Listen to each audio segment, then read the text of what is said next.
বৃহত্তম চলচ্চিত্র উৎসবগুলোর একটি টরন্টো আন্তর্জাতিক চলচ্চিত্র উৎসব। এই উৎসবের ৪৯তম আসর বসতে যাচ্ছে ৫ সেপ্টেম্বর।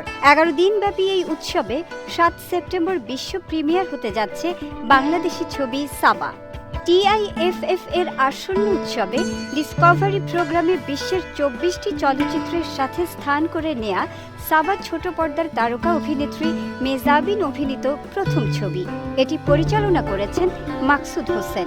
গেল ফেব্রুয়ারিতে মেজাবিনের জন্মদিন উপলক্ষে সাবার পোস্টার উন্মোচনের মধ্য দিয়ে ছবিটি নিয়ে প্রথমবার জানানো হয়। স্বভাবতই নিজের প্রথম ছবি দিয়েই আন্তর্জাতিক অঙ্গনে পা রাখতে পেরে ভীষণ উত্তেজিত মেজাবিন। সেই উত্তেজনাকে আরও কয়েক ধাপ বাড়িয়ে দিল প্রিমিয়ার শোয়ের টিকিট না পাওয়ার বিষয়টি। ৭ সেপ্টেম্বর সাবার প্রিমিয়ারের দিনের টিকিট পাননি ছবির কেন্দ্রীয় চরিত্রে অভিনয় করা মেজাবিন। তিনি জানান, টিকিট ছাড়ার কয়েক ঘন্টার মধ্যেই ৭ তারিখের সমস্ত টিকিট শেষ হয়ে গেছে।